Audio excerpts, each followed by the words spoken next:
What a start to an episode. We get a little look at how Kudo feels after they spent the night together. He really doesn't seem that happy that this is going on. It seems like he's contemplating stuff. Seems like he's regretting stuff. Like, we do see the real Kujirai or her shadow, like leaning over him, hugging him, and he says, I know. Like, he is really feeling that it's not the real one he's been fooling around with, that he's actually not that happy that this happened, basically. At least compared to the other scene where we find Kujirai, where she's over the moon and super happy and talking to Yaomei and Gwen. They met up that early morning, but she can't say anything. I thought that was incredibly cute, but also incredibly well made to see how different the both of them are after this incident happened. Like, the thing that really got me going this episode is that we see in this meeting, or not meeting, but when they're in the cafe talking to each other, Jiaomei and Gwen, Kujirai asks, did you find anything in Hong Kong? And she tells them, yes, everybody's telling me that Kowloon City got teared down 3 years ago, and I found somebody else who also is trying to figure out what's going on in Kowloon, trying to figure out the mysteries of what's happening in this place. But while she's talking, she's getting interrupted by the waiter that comes over with their iced coffee. And as Kujirai, because she's like a generic from this place, she just picks up the iced coffee and starts drinking it. But Yaomei is a little bit anxious, and Gwen is like, maybe not drink that, this is not real. And she's contemplating the whole thing that maybe Kowloon isn't existing at all. But at the end, she says to herself, I'll still want to believe, and just chugs it down. But immediately after, her memories of the entire thing of what she was gonna say of Kowloon City got erased, and she just forgets like the demolition of Kowloon, the summer phenomenon that's going on, because it's always summer in Kowloon. She starts texting Yulong again. She's like, oh, everything's all right, there's nothing wrong in Kowloon, there's nothing wrong with anything here. And he asked about the summer phenomenon, and she's like, well, it's always summer here. And that makes me think they are obviously brainwashing these people that are in Kowloon, but are they affecting only the people that are not generics? Are they affecting the people that are generics? It's just confirmed though that people like Yaomei, Gwen, and Miyuki, if they drink anything from there, they are immediately brainwashed to think that Kowloon is actually existing. But again, why? What are they hiding? What is the point of all this? Obviously the Zirconium project, where they're trying to bring his brother to life again. But back to the question of the drinks and food, because why isn't Kudo getting affected by this? Or is he getting affected by this? Because Gwen was quite surprised to see how Yaomei was acting, right? She drank it and immediately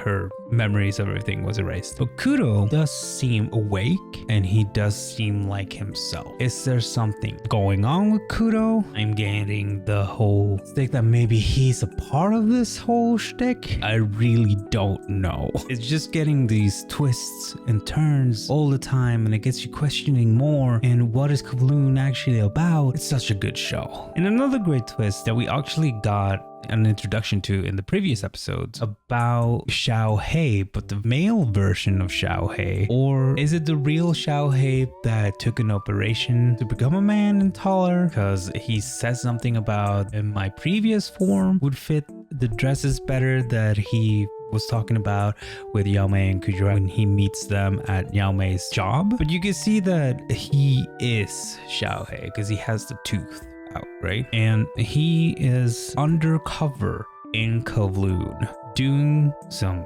obviously undercover work for Miyuki's dad, or as they call them, the old Hebinuma. And we come to find out that the generic project has some inconsistencies and like inconsistencies where people who already died should not come back to life. And as they tell us that Kujirai died before this project was even going, why is she there? Why did she come back alive in this new Kowloon? And therefore, they think that the reproduction of the zirconian can actually happen. And I think that's fascinating because I think that's why they're doing this. Absolutely, because they want Miyuki's brother to come back to life. But they're always trying to see if the generics that step out of Kowloon disappear, because they don't actually know that. So they're trying to find a generic that they can try this out on, that if they step out of Kowloon, if they disappear or not, or else they're just gonna use Kujirai, our main girl. But I'm getting the feeling that that will actually happen. If a generic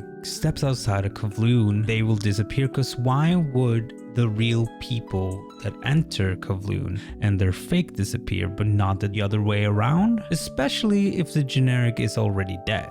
And especially if nobody can see them, right? We also get some fascinating info about Miyuki, where he apparently teamed up with Hebinuma. That gives me the hint that he's not a part of the family, that he's an adopted child. Maybe I'm the stupid one here that haven't been really paying attention that he actually is an adoptive child. But he also left his mom. You see it while he's like having lunch with Dr. Wong, that he's having all these regrets because he could have done that. He could have stayed with Gwen and everything could have been better, because he's having all of these regrets. It makes me think that maybe he's being set up or being forced to do evil. Maybe the old Hebinuma has some sort of leverage on him. It just, the whole plot just smells fishy to me. It just really doesn't look very good, because Miyuki is a good guy, right?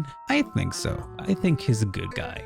He really wants to just be with Gwen. I feel like he doesn't want Gwen involved, because maybe then Gwen will get killed. Because at the end, we also see that Yulong and Xiaohei meets up, and Yulong tries to convince Xiaohei to team up with him so they can kill Kujirai. And that makes me think also that maybe Yulong is not that nice or not good as we're thinking he was. Maybe because he's not working with the old Hebinuma, or is he? Or maybe he's just destroying the whole revenge thing that Miyuki wants. I think he just want to destroy the zirconium project. He just want to destroy the whole generic thing. He doesn't want people to get reincarnated again, because that's not natural, obviously. I don't really know. There's so many points in this game. There's so many things that are unfolding throughout these episodes, and we only got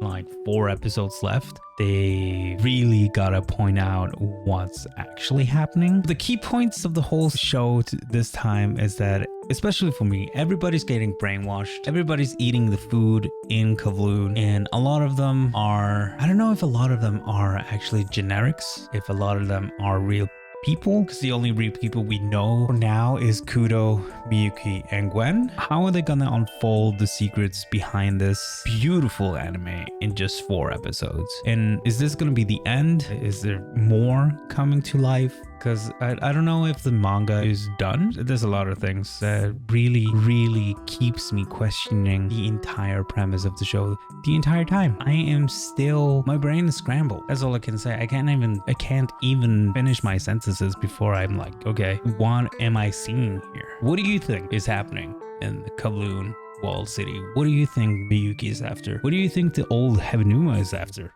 And why is Kudo there? Just leave a comment down below. Tell me, what do you think of the whole series? Where do you think this is going? It's been a long time since I've been this confused by a show. The show is fantastic. Thank you for watching this episode with me. If you enjoyed me rambling about the show and want to see more, hit that subscribe button. Hit the like button if you enjoyed us as well. And I'll see you all next time. Sool out.